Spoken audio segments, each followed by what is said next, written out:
Satuan Reskrim Polres Pidi meringkus 2 pelaku pencurian dalam kurun waktu 1 kali 24 jam di sebuah warung kopi di kawasan Kota Banda Aceh. Para pelaku menggasak handphone dan uang tunai serta sejumlah emas murni milik seorang janda bernama Samsinar. Peristiwa itu terjadi pada Selasa 6 Juni 2023 dini hari di Desa Pantai Garut, Lok Kaju, Kecamatan Indrajaya, Kabupaten Pidi.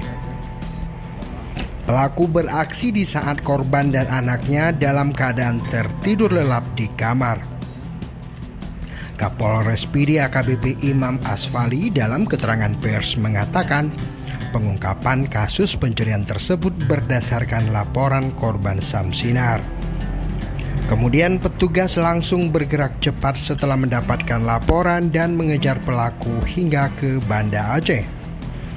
Menurut Kapolres Pidi, peristiwa itu awalnya diketahui saat anak korban bangun untuk sholat subuh dan melihat tempat tidur tidak ada lagi handphone miliknya.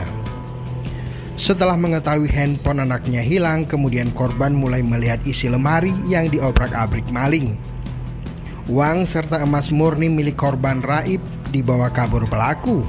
Dalam peristiwa itu, korban mengalami kerugian puluhan juta rupiah. Mengetahui sudah barang-barang itu sudah nggak ada di situ. Setelah bangun melakukan aktivitas sholat subuh dan sebagainya tidak ada. Ini untuk perkara masih kita dalami. Kenapa? Karena mengingat ini kan warga pelaku ini kan dari kecamatan lain ya kan, dari kecamatan ini ke Indrajaya.